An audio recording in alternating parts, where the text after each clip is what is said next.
forum àwọn tó já sí pé bóyá àpẹni wọn àbí wọn dá wà forum wà fún wọn tẹ́yìn bàbá wa ń pè ní montadiat ìgbénikájọ jíròrò ọ wà ń bẹ̀ ó sì lásìkò tí máìfù àlàmọ́ ń ṣe nínú àwọn nǹkan tá a tún gbé dání Ramadan lecture ó já sí pé marathon house ni nínú máìfù àlà a ní ilé mẹ́rin àwọn ilé mẹ́rin yìí wọ́n wá gba Ramadan wọ́n gba lecture nu Ramadan ó já sí pé pẹ̀lú òkú Ọlọ́run lọ́dọ̀ wa ní Abidjan bíi àwa náà sì ní ilé náà máìfù Allah ó kọjá fún àwọn ilé náà òun ni Asia Group ẹ̀yin Asia ẹ̀dá kan ẹ̀dìdè fọ́lọ́run Asia Group ẹ̀dìdè fọ́lọ́run arama kìí ni yọ lẹ́wọ̀n o ẹlẹ́ẹ̀kejì Rabiat Group ẹ̀dá kan ẹ̀dìdè fọ́lọ́run Rabiat Group àwọn náà bẹ́ mi ẹ̀yin náà ni má kìí ni yọ lẹ́wọ̀n ẹlẹ́ẹ̀kẹta nínú ilé náà òun náà ni Aisha Group tí ẹlẹ́ẹ̀kẹrin sì ń jẹ́ Rabiatul Adawi Group so àwọn ẹlẹ́mẹ̀rẹ̀ yìí wọ́n ń gba àáfà ńláńlá lálejò nínú oṣù Ramadan láti wá ṣe lecture fún wa èyí tó tún kún òun ní spiritual clinic wọ́n mọ̀ pé ṣé máìfọ́ láti ní hospital ní rárá kìí ṣe bẹ́ẹ̀ tó bá ti ń di Sunday tó kàn yín oṣù gbogbo ẹni tí bá ń jẹ́ ọmọ máìfọ́ yóò wá sí máìfọ́ yóò sì kì fún prayer pé nǹkan báyìí ṣe mí àwọn àfa ọdẹ ṣàdúrà fún níbẹ̀ kí sì pé lọ́rọ̀ àfa ńlẹ̀ kọ́ ìyẹn ló ń pè ní spiritual clinic tọ́já sí pé máìfò gbé dání ìyún ìtọ́jú máìfò ṣe ni wípé ọ̀pọ̀lọpọ̀ àwọn ẹ̀yà náà ni wọ́n mọ̀ wá sásà látù tí wọ́n sì tún máa mú ìbòdì tí wọ́n fi sínú sàkọ́ọ̀sì tó tún máa ṣe báyìí tí wọ́n tún máa wọnú lẹ́kàn ni máìfò gbé léyìn dání pẹ̀lú ògbó ọlọ́run àásì ń rí gbígbàdúrà láti ibẹ̀ èyí tó tún wá kún tọ́já sí pé òun ló ṣe déédéé humanitarian program wa òun ni empowerment program kí ni wọ́n ń pè ní empowerment program bàbá wa Àlàní kí ni wọ́n ń pè ní empowerment program òun ni ìdánilókòwò tí báyìí bá rí ọmọ ẹgbẹ́ kan tí ìyà ń jẹ báyìí ṣe tán láti dá lókòwò kí ṣe pé bọ́yá àgbòwò fún kọ́ nínú àwọn ìdánilókòwò tí báyìí ti ṣe látòkè wá ìbẹ́nu ọmọ báyìí tí wọ́n ti ra taxi fún láì mọ iye ìgbà ìbẹ́ èyí tá a ṣe last tá a fi sọ ní 20 years anniversary bí wọ́n ṣe ń ṣe odò ẹja ni wọ́n kọ́ wa níbẹ̀ a ti ṣe aṣọ òfì kódà hair freshener táwọn fi sún létí márùn a ti kọ́ àwọn èèyàn tí wọ́n sì ti ń ṣe Nàìjíríà tó kálukú ti di olówó láti ara rẹ̀ nínú iṣẹ́ tí máìkù àmà gbé dání nìyẹn lọ́dọ̀ tí wọ́n ń bí báyìí náà a ti kọ́ àwọn ọmọ sùkúù ní báwo ni wọ́n ṣe ń ṣe ọṣẹ lóríṣiríṣi ọṣẹ a sì yẹn ní last year lọ́dún yìí pẹ̀lú ògo Ọlọ́run nínú àwọn iṣẹ́ àṣeyọrí tí máìkù àlà sì máa dákọ̀ àlà ẹ̀dákùn tó lọ́dọ̀ nínú àwọn àṣeyọrí wa tí àwa máìkù àlà Abidjan tí a ṣe lẹ́nu bíi oṣù bíi méjì wáyé ń kéde rẹ̀ fún ayé àkọ́kọ́ nú ẹ̀ òun ni pé nínú àwẹ̀ yìí àwa tá a jẹ́ máìkù àlà a ṣe ziyara àwọn ẹni Ọlọ́run káàkiri gẹ́gẹ́ bí ètò tí wọ́n gbé wa lọ́wọ́ láti Nàìjíríà tó sì já sí pé àwọn baba náà bẹ́ẹ̀ ń kalẹ̀ kéèyàn ṣe ziyara àwọn ẹni Ọlọ́run amọ̀pẹ́ rámọ̀ ní bẹ́ẹ̀ àkọ́kọ́ nìyẹn àwọn tó jẹ́ opó a ziyara wọn a sì ṣe ẹ̀tọ́ fún wọn ṣùgbọ́n ìmọ̀ta kan bẹ́ẹ̀ bàbá wa arìmọ́bọ̀ ọlọ́dàkọ́sà ìjà ní pẹ́ àwọn tá a lọ ziyara a gbọ́ ọ̀pọ̀lọpọ̀ ọ̀rọ̀ lẹ́nu wọn gẹ́gẹ́ bí sẹ́ta gbé dání wọ́n ní ká kí àwa tá a ṣe wọlé tó àwọn torí àwọn tí wọ́n bá ti rìn súnmọ́gbó ara Abidjan sọ wọ́n ló kọ́ mí ẹ̀rí ìmọ̀ tó lọ́nu ọ wá jẹ́ kí àmọ́ jẹ àwọn wọn lára Abidjan sọ wọ́n ló kọ́ mí nínú àṣeyọrí tá a tún ṣe ó ní ẹ̀dàpọ̀ ẹni máìfó Allah wọ́n bá sì kéwìn kéde fún wa wípé máìfó ti ń propose ilẹ̀ lọ́wọ́lọ́wọ́ báyìí ẹ̀sì gbọ́nà tóbi pẹ̀lú ògbó Ọlọ́run bílẹ̀ náà bá ti yọrí tó délẹ̀ ẹ̀yin bàbá wa á ké sí yín tẹ́wàá bá wa bẹ Ọlọ́run lórí ẹ̀ insha Allah ilẹ̀ náà á ké sí yín tẹ́wà bá wa ìfẹ́ sọ iye okùn tó jẹ́ ṣùgbọ́n tọ́lọ́ bá ti ní kó délẹ̀ á pè wá á wà lórí iṣẹ́ lórí ẹ̀. èyí tí àṣeyọrí tá a tún ṣe láti òkè wá òun ni pé ará Abidjan owó gíráàmù láàfin ṣiṣẹ́ l'Abidjan ọwájú kó kálukú ní hypo àti hypertension. máìfọ́ làwọn ò pé kí n lálé fi ṣèrànlọ́wọ́ báwọn èèyàn yìí látòkè wá wọ́n wá nítọ̀ Islamic Bank tó jẹ́ Islamic Bank tó jẹ́ sípò àwa náà ti mọ̀ ni wọ́n wá fọwọ́sowọ́pọ̀ pẹ̀lú máìfọ́ pé tọ̀ gbogbo tí ń jẹ́ ọmọ máìfọ́ tó sì mọ̀ tó wáyé wá ṣe pé tọ̀ àwọn ṣe tán láti máa ran ọmọ máìfọ́ lọ́wọ́ pé ẹ̀yáwó pé a máa yá yín ní owó ṣùgbọ́n tí ò ní ní èlé nínú gbọ́dọ̀ tóbi. bàbá ìyẹn pẹ̀lú òkú Ọlọ́run títí ìparí ọdún yìí ó bẹ̀rẹ̀ nílùú Abidjan tí wọ́n sì máa yá àwọn ará Abidjan ọmọ máìfò ní Abidjan bì. wọ́n ti ń ṣe ní Nàìjíríà tí ò ní owó èlé nínú rárá nínú àwọn àṣeyọrí máìfò nù. ṣùgbọ́n kí làwọn fíì wa àwọn kátà níníwájú nínú àwọn kan tí a níníwájú máìfò ń pè ọdún mẹ́ta nínú ọdún tá a wà yìí nílùú Abidjan anifásírì wa ń bọ̀ ní ọ̀nà pẹ̀lú òkú Ọlọ́run bàbá wa á wà fi kó yín létí bí bá ṣe ń jẹ́ kí gbogbo àwọn jàmáà náà ká máa gbọ́ àtàwọn èèyàn dáńbẹ́ bí. ẹlẹ́ẹ̀kejì inú ẹ̀ òun ni wípé àwọn èèyàn ń dà wá láàmú pé ẹgbẹ́ Wàsíù Àyìndé wa ẹgbẹ́ Wàsíù Àyìndé wa ìlú wa sọ fún wa pé Wàsíù Àyìndé kọ́là wa ń sìn o Ọlọ́run là ń ké pè kò sí ojúmọ́ kan Ọlọ́run là wa ń ké pè ṣùgbọ́n lórí bẹ́ẹ̀ wọ́n ní ẹ̀ńdá afẹ́ là fẹ́ rí ìgbésẹ̀ ti lọ lórí wíwá ilẹ̀ yìí Alhaji Wasiu Ayinde torí pé tó wájá sípẹ́ Alhaji Wasiu Ayinde wáyé láyé gbà tí ìkọlùkù wa bẹ ni ọ̀dà mi lójú pé kì bá jẹ́ kan náà àwọn ànábì Ọlọ́run nínú ẹ̀sà tọ́lọ́run sá tó à ń propose lórí Alhaji Wasiu Ayinde láti wálẹ̀ yìí bí wọn pẹ̀lú ògbọ́dọ̀ kọ́ bá wa ṣe ní ìrọ̀rùn èyí tó gbẹ̀yìn nínú ìta àgbéṣe ní máìkò òun ni nínú tá a fẹ́ ṣe ní máìkò inauguration wa láti kó wa jáde èyí ni Alhaji Wasiu Ayinde tí wọ́n bá wa ṣe ọlọ́kọ́dá gbọ́ wọlé àná Muhammad níbi tí à ń lọ ní máìkò ilẹ̀ ti gbọ́ níbi tá a ti ń bọ̀ òun nìyẹn ọlọ́kọ̀wọ́lá anẹ́bùwà Muhammad sallallahu alayhi wa sallam. gbogbo ẹ̀yin bàbá wa tí à ń ké sí ní gbogbo ìgbà tẹ́ẹ̀ sọ kó sun yín Ọlọ́run ọba tó gbéṣẹ́ náà lé lọ́wọ́ tẹ́ẹ̀ ń jẹ Ọlọ́run ní jẹ́ kó sun yín láéláé. Àmín. mẹ́fà là wá gbé àwọn ẹ̀bùn kalẹ̀ fún àwọn bàbá wa mẹ́ta kan tó jásí pé látọdún tá a ti bẹ̀rẹ̀ wọ́n yẹ wọ́n gbò kódà bí wọ́n bá ń sùn tí mẹ́fà bá jí wọn báyìí wọ́n dìde wọ́n bọ̀ náà nù. gbọ́dọ̀ tóbi. Allahu akbar. ìmọ̀kò wa pé kí láàfi dúpẹ́. bàbá ní ká gbé mílíọ̀nù báwọn bàbá yìí. wọ́n jù bẹ́ẹ̀ lọ. bàbá ní ká kọ́lé fún wa wà láì wọ́n jù bẹ́ẹ̀ lọ. láti wá òpé tọ́ ẹ̀bùn tí ń bẹ ní orí tábìlì á fún àwọn bàbá wa. àwọn bàbá wa tí wọ́n ní ẹ̀bùn náà tí wọ́n sì bá wa pírẹ́sẹ̀ntì ẹ̀ fún wa.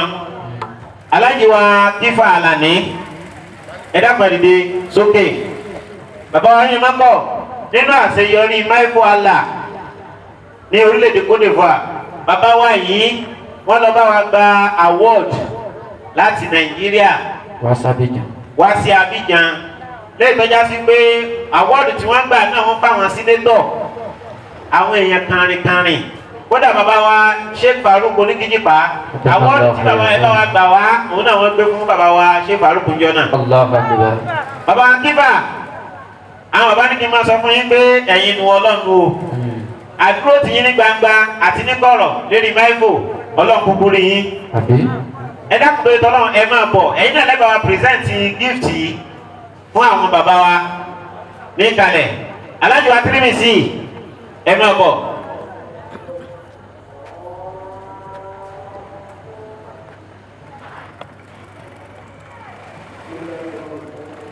Alhaja wa Semira Umu Shaida ìyá Shaida ẹ dákun ẹ máa bọ̀. Mami Shaida. Mami Shaida ẹ dákun ẹ máa bọ̀.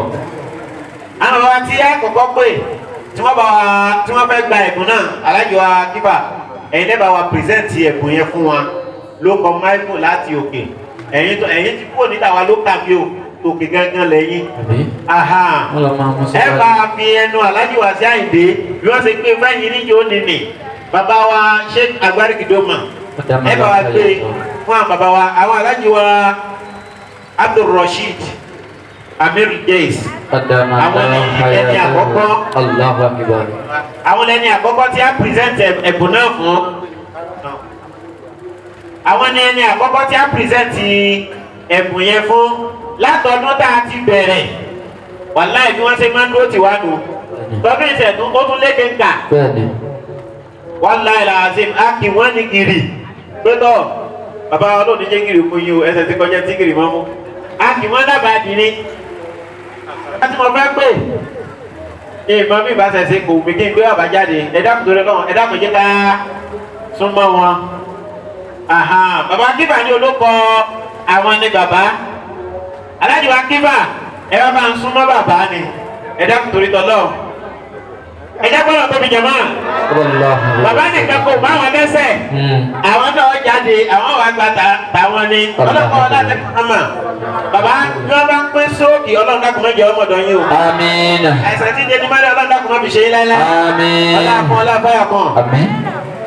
ẹ̀dá kan jẹ́ kí kámẹ́rà mọ́ bá wa ká bá a ṣe ń ṣe lọ́wọ́ ẹ̀ ni wọ́n wò wá Nàìjíríà live and direct ni ọlọ́kọ̀ wọlé àná Muhammad sallallahu alayhi wa sallam. bàbá wa ayé mọ́kọ̀ ọlọ́dà kọ́mọ́ sí ilé Rabbil alamin. ẹ jẹ́ sẹ́ Allahu Akbar. Allahu Akbar. ẹ dákun gbogbo ẹni tí mo tì lọ́wọ́ tí ọ̀rá yìí sí tala kọ̀kọ́ ẹ jẹ́ pé Allahu Akbar. Allahu Akbar. bẹ́ẹ̀ bá ronú yí pé wọn ò tiẹ̀ pin dọ́dọ̀ tèmi náà bóyá ronú rẹ̀ ní rò lọ́wọ́ ní òde gbogbo tala kọ̀kọ́ àti tẹ́lẹ̀ kejì ẹ dákun ẹni tí wọn fún láwọ́ọ̀dù tí wọ́n fún tí àwọ́ọ̀dù kan ló náà ẹ jẹ́ sẹ́ Allahu Akbar. Allahu Akbar. àwa kí ẹgbẹ́ Mindful Allah tí wọ́n mọ oore tọ́lọ́run ṣe fún wọn látara àwọn tí wọ́n fún ní ẹ̀bùn. wọ́n ní ẹ̀dá ẹ má yà láàyè mọ́ọ́re mọ́ bẹ̀yìn ẹ má yà láàyè mọ́ọ́re ọkùnrin má yà láàyè mọ́ọ́re obìnrin má yà láàyè mọ́ọ́re ẹ forí sórí fún lórí lásìkò ẹ jẹ́ kí inú olórí máa dùn mọ́ bẹ̀yìn ẹ má yà láàyè mọ́ọ́re. Allahu Allah Allahu Allahu Allah Allahu Allahu Allah Allahu Allahu Allah Allahu Allah la ilaha illallah Allah la ilaha illallah Allah la ilaha illallah Allah la illallah huwa awwalu illallah huwa akhiru illallah huwa ظاهر إلى الله وباطن إلى الله إذا قلع طبي إلى الله رسول إلى الله أتسجد إلى الله نسيبه إلى الله ودور إلى الله وقدروا إلى الله لما يفوي إلى الله لما جكاسيسي إلى الله ودور إلى الله ودور ọmọ wa dọ̀wọ́ rẹ̀ lílọ́kìbọ̀ dọ̀wọ́ rẹ̀ lílọ́kìbọ̀ dọ̀wọ́ rẹ̀ alala ilá ilá ilá alala ilá ilá ilá alala ilá huwa awwalu huwa akhiru ẹ̀dá gbóhùn sókè gbóhùn sókè gbóhùn sókè gbóhùn sókè obìnrin gbóhùn sókè bàbá sára solúwa ọba tó ń ṣe ìdíje ọba tí ń ṣe mímú ìwọ la gbójúlé ìwọ la gbọ́kànlé dákun yẹ ẹyẹ wa dákun má fi ìtìnà wa dákun má dojú tì wa dákun Bọ́wọ́lá kúrẹ́ àánú rẹ̀. Bọ́wọ́lá Muhammad rẹ̀. Bọ́wọ́lá Kaaba rẹ̀. Allah Allahu ilallah. Allahu Allahu ilallah. Allahu Allahu ilallah. Allahu la ilaha illa huwa al-hayyu al-qayyum. Tọ́ ẹja sí Allahu akbar. Allahu akbar. Bẹ́ẹ̀ bá sọ̀rọ̀ fún ni ká dúpẹ́. Ẹgbẹ́ Maifo Ala wọ́n mọ orí tí àwọn bàbá wa ṣe fún àwọn. Bákan náà wọ́n sì tún kàn sí mi wípé àwọn dúpẹ́ lọ gbogbo èyí tí ẹ̀ ń wá lọ́dọọdún náà. Àwọn fi Ọlọ́run àtànábì àwọn fi kí í. Ìdùnnú gbére ọlọ́mọṣà yìí máa ṣe fẹ́ ní kọ̀ọ̀kan wa. Wala nabi wa Muhammad. Wala la hawla wala quwwata illa billahi al-aliyyil azim. Àwọn ní gbogbo ẹni tínú ẹ dùn sí ẹ̀bùn tí wọ́n pè é. A ṣe iná àti iná fúnra wa. Ẹ dákun iná àti iná yìí bí ìwà fẹ́ràn ara rẹ̀ kọ́ máa wulẹ̀ ṣe. Bọ́ bá fẹ́ràn ara rẹ̀ ṣe kó fi dùnnú ṣe. Oore tó ju ilé tí wọ́n pín in lọ Ọlọ́run ó ṣe fáwa náà. Káwá farabalẹ̀ kí iná àti iná ẹni tí o bá máa kọ́ márùn máa. Bismillahir Rahmanir Rahim. Inna a'tainaka al-kawthar. Fasalli li rabbika wanhar. Inna shani'aka huwal abtar. Amin. اللهم صل على سيدنا محمد الفاتح لما أغلق. آمين. والخاتم لما سبق ناصر الحق بالحق والهادي إلى صراطك المستقيم. وعلى آله حق قدره ومقداره العظيم. ألف صلاة عليك يا رسول الله صلى الله عليه وسلم. ألف سلام عليك يا حبيب الله صلى الله عليه وسلم. ألف صلاة عليك يا أكرم خلق الله صلى الله عليه وسلم.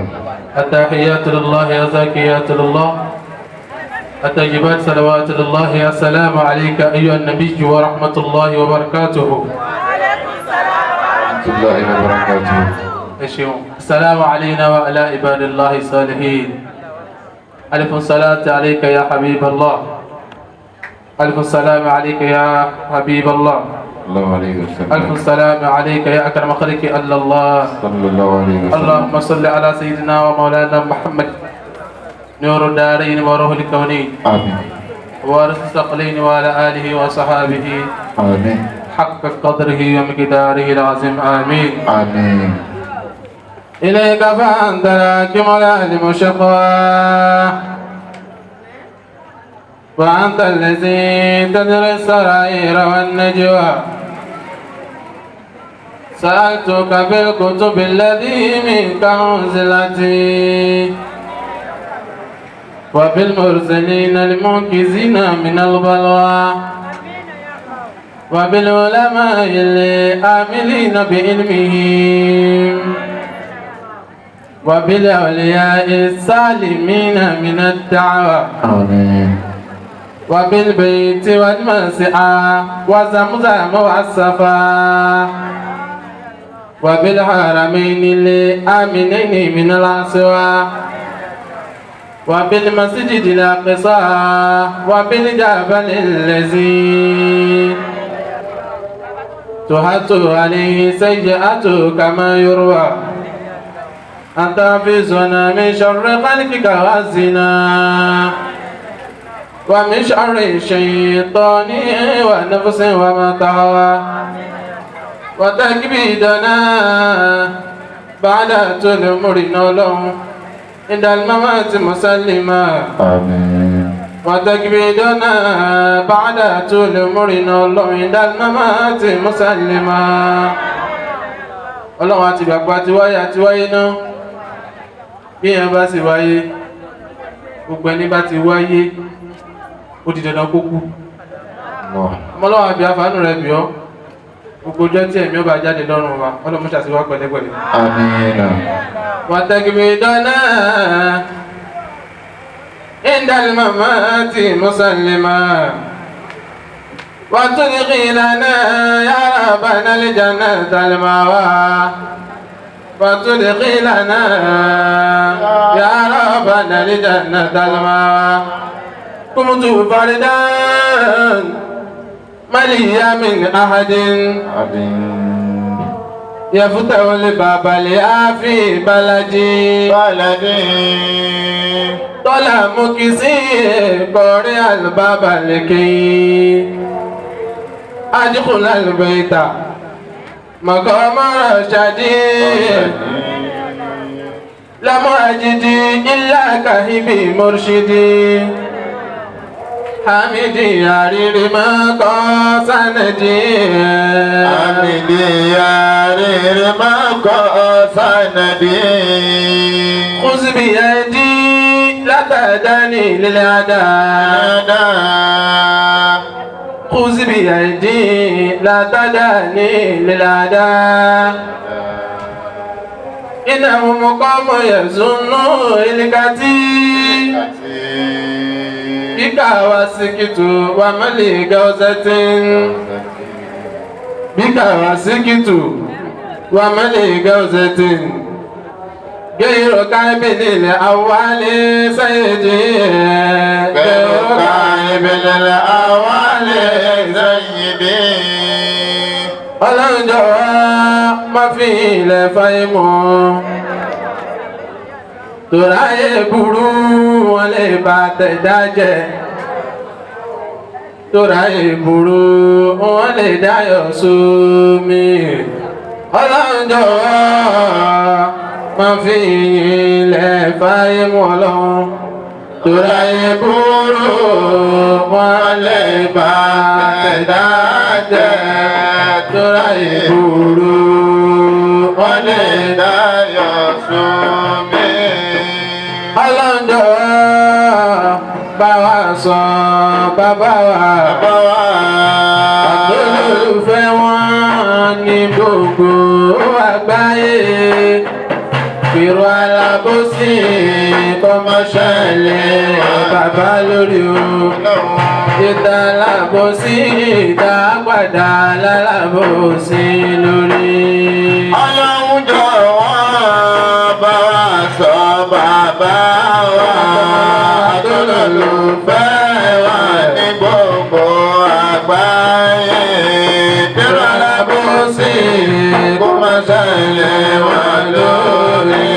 Ìta alábòsí ìta padà lálábòsí lórí. Mọ́wọ́ tún ayé mi ò ríro bàbá wa. Mọ́wọ́ sí ayé mi ò ríro bàbá wa. Mọ́wọ́ àjò ayé mi ò ríro ọmọ awọ́lù. Bí gbogbo ayé bá sùn, bí gbogbo ayé bá sùn, bí gbogbo ayé bá sùn, èmi ò ní sùn. Àríre máa kọ́ ni ó bá mi gbọ́wọ́ mi. Àríre máa kọ́ ni ó bá mi gbọ́wọ́ mi. Àríre máa kọ́ ni ó bá mi gbẹ̀bí mi. Àríre máa kọ́ ni ó bá mi gbẹ̀bí mi. Àríre máa kọ́ ni ó bá mi gbàyàwó mi. Àríre máa kọ́ ni ó bá mi gbàyà mi. Àríre máa kọ́ ni ó bá mi gbọ̀mọ́ mi. Àríre máa kọ́ ni ó bá mi gbọ̀mọ́ mi. Àríre máa kọ́ ni ó bá mi gbàyàwó. Àríre máa kọ́ ni ó bá mi gbàyàwó mi. Àtẹ̀yí tí mo fẹ́, àtẹ̀yí tí mo fẹ́, àtẹ̀yí tí yóò máa fẹ́ mi o. Àríre máa kọ́ ni ó bá mi gbàyàwó mi. Àtẹ̀yí tí mo fẹ́, àtẹ̀yí tí mo fẹ́, àtẹ̀yí tí yóò máa fẹ́. Ọlọ́run àríre máa kọ́ ni ó bá mi gbàyàwó. Bàbá àríre máa kọ́ dákun gbà mí owó mi. Àríre máa kọ́ bá mi gbàwọ́ mi. Inna a'tainaka al-bismillah. Aki ọba ti di Ọlọ́run. Allah. Ẹ dákẹ́já ní Allahu Akbar. Allahu Akbar. Ọlọ́run àbíọ́, àfitító bí rẹ̀ bíọ́, àfijọ́ kan sọ rẹ̀ bíọ́, ọlá pé a mọ rírì rẹ̀ ní òru ti tòní yìí, ó bá dọdún tí ń bọ̀, ọlọ́run má jẹ́ wọn fẹ́ nìkankan wá sàwátì. Àmín. ìkẹ́ ọlọ́run kọ́ ló bá síwájú ẹ̀dá anabi Muhammad. Sallallahu alayhi wa sallam. anabi tó dá sí wípé ní làwùláhù. Sallallahu alayhi wa tí sallam. ìbá aṣọlá anabi Muhammad ni Sallallahu alayhi wa sallam. ayé ọba ti parun ti pẹ́.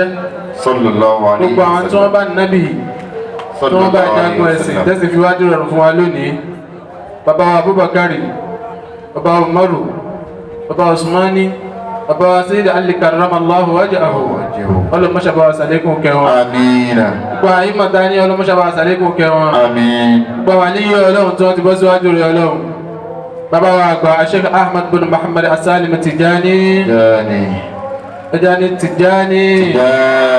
ọlọ́mọṣàbá wa sàlékún kẹwọn. Àmín. bàbá wa àgbà Sayyid Abdul Qadir Jilani. Qaddasallahu sirrahu. ọlọ́mọṣàbá wa sàlékún kẹwọn. Àmín. bàbá Ghawth Al-Haji Ibrahim An-Niyas Al-Kawlaxi ọlọ́mọṣàbá wa sàlékún kẹwọn. Àmín. bàbá wa àgbà bàbá wa Shamsuddin Al-Ma'arif Al-Kubra Bulala ọlọ́mọṣàbá wa sàlékún kẹwọn. Àmín. bàbá wa Sheikh Taj Al-Adib Al-Adab àfàgbà ọlọ́mọṣàbá wa sàlékún kẹwọn. Àmín. bàbá wa Alhaji àgbà ọlọ́mọṣàbá wa sàlékún kẹwọn. Àmín. bàbá wa Al-Wa'iz Al-Alam Qamusul Ilmi wa Goguhu bàbá wa oníwàásí àgbáyé ọlọ́mọṣàbá wa sàlékún kẹwọn. Àmín. bàbá wa Sheikh Adam Abdullahi Al-Alori ọlọ́mọṣàbá wa sàlékún kẹwọn. Àmín. bàbá wa Gbàlagbàjì ọlọ́mọṣàbá wa sàlékún kẹwọn. Àmín. bàbá wa Muhammad Al-Awwal Oyèbámíjí ọlọ́mọṣàbá wa sàlékún kẹwọn. Àmín. bisimilahi qul huwallah.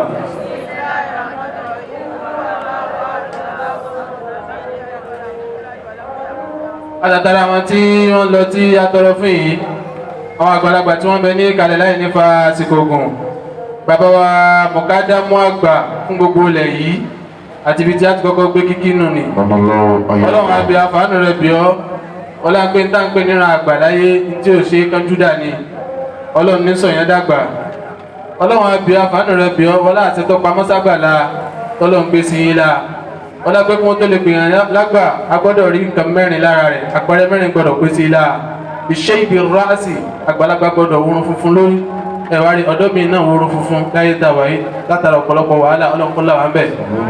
sọ́mọ bí fáàmì mọ̀kúrẹ́bì kí wọ́n tó lè gbìyàn lágbàlagbà kò ní lé lẹ́nu mọ́ ọ̀kan tó nù. bí ta àṣìyí àṣọ ẹ̀wà rẹ̀lẹ̀kẹta ní pé àgbàlagbà máa ń tẹ̀pa gbogbo ẹ̀ dájú bá ti ní ti tẹ̀pa àgbàlagbà ni ẹ̀gbọ́n mi yé gbogbo ẹ̀dá tí wọ́n ti tẹ̀pá láyé àgbàlagbà ní ẹgbẹ̀rún tó kódà kó bá àjọ̀dọ̀ àgbà ni. ẹ̀rẹ́ wá bí zikiri sí bóyí ẹlẹ́ẹ̀kẹrin nù ní pé àgbàlagbà wà á jòkó ta báwọn ọmọ kéékèèké ṣe ń ṣeré lọ bó ṣe ń ṣeré bọ̀ yóò mọ̀ wá wò pé nígbà táwa náà sì wà kékeré níta ń pè lágbà ni tí dá sí wípé nítorí mi kése tó wọ́n lè padà síbẹ̀ mọ́ ara àgbà kan nù. ọlọ́run àbí afánù rẹ̀ bí ọ́ wọlé àṣẹ tó pamọ́ sára àgbà tá ń pè ní kàmẹ́rẹ̀ẹ́rìn bàbá ọlọ́mọdé parun. Àmín. ọlọ́mọdé kú yányá. Àmín. la ilaha illallah. wọ́n tàn tara bẹ́ẹ̀ àfi tọrọ fún wa bàbá wa Sheikh Al-Arif Billah bàbá Mudaththir ẹ̀dá kọjá ní adamallahu hayatahu. Adamallahu hayatahu. ẹ̀dá ní adamallahu hayatahu. Adamallahu hayatahu. ọlọ́run kọ́ la gbogbo retí ọlọ́run ṣe fún yín tó já sí pé ní táyé bá pè yín kalẹ̀ pé kẹ́ ẹ máa ṣàlàyé pé bó ló ṣe jẹ́ ẹ̀yin gangan ẹ̀ lè nàka sí kan pé tí mo sà tó fi jẹ́ nìyí. ọlọ́run kọ́ wọlé ayọ̀dẹ ọlọ́run tó fi sí yín lábẹ́ tó fi kú ọ láti yín tó kó mọ́ tì yín tó kó yín tì yín ọlọ́run àbí àfààní rẹ̀ bì ọ́ mọ́pọ̀ láyé ọlọ́run. Àmín. nàìjíríà lẹ tí wa mọ́sá sọ yín padà sílé. Àmín. ilaha illallah.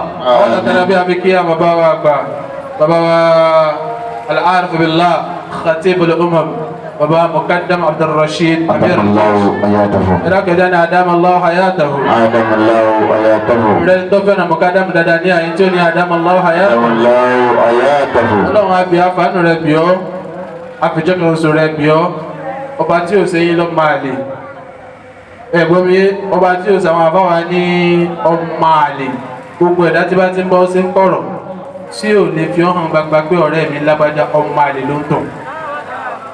bàbá Muqaddam yìí ìfẹ́ náà pọ̀ débi wípé ní wàláhì làzìm ibi tí bàbá ń bẹ́ẹ̀ ibi tí bàbá ò sí ń bẹ̀ bàbá ó sì mọ púrúfù pé àríre mọ́kànṣẹ́ àáfàá wa ni ọlọ́run àbí àfààní rẹ̀ bí ọkọ̀ ọ̀la àṣẹ bẹ́ẹ̀ náà mọ̀jẹ̀ parun sọ́nà. Àmín. La ilaha illallah. Àmín. Muhammad Rasulullah. Sallallahu alaihi wasallam. Àbí kí àwọn bàbá wa gbà bàbá wa àríre mọ́kọ̀. Adamallahu hayatahu. Adamallahu hayatahu. ẹ̀dání adamallahu hayatahu. Adamallahu hayatahu. ẹ̀dání adamallahu hayatahu. Adamallahu hayatahu. ẹ̀rí gbogbo àwọn àjọmọ́ ní alẹ́ yìí ní kankan ní ká máa bí ọlọ́run gbogbo oore tí ọlọ́run ó ṣe fún wa tí ò ní lórogún ọlọ́run kó yà wá yà. Àmín. Oore tí ọlọ́run ó ṣe fún wa láyé tí ò ní orogún ọlọ́run kó yà wá yà. Àmín. Nínú pé kí oore ó ní orogún náà lórí fi ń pẹ́ lọ́wọ́ olóore bàbá rere mọ́kọ̀ ọlọ́run àbí àfánù rẹ̀ bíọ́ mọ́sàdékọ́lá yẹn ọmọ gòkè sí. Àmín. La ilaha illallah ala Muhammad rasulullah wa maifu akiyin ọlọ́mọdé ayé láàmú. Àmín. ọlọ́mọdé àgbẹ̀ ẹgbẹ́ ìdíbi tẹ́fẹ́ láyé. Àmín. La ilaha illallah bàbá ará idil am fasihul lisan lawza'i ọlọ́mọdé dààmú láyéláyé. Àmín. ọlọ́mọdé parẹ́ ọlọ́mọ afáwa níwájú ọlọ́run. Àmín. bàbá ará id ọlọ́mọkọ ayẹrẹ gbogbo yẹn àgbàlagbà yẹn ní ọlọ́run tí ẹ ń bẹ ní ìkàlẹ̀ bá Sheikh Muhammad Tawfiq Kọlu bá Sheikh gbogbo yẹn kẹ̀kẹ̀kẹ̀ herma mukaddam tẹ́ ń bẹ ní ìkàlẹ̀ ọlọ́mọdé àṣeyìn pẹ̀lẹ́pẹ̀lẹ́. Àmín. wala la ilaha illallah wala Muhammad rasulullah.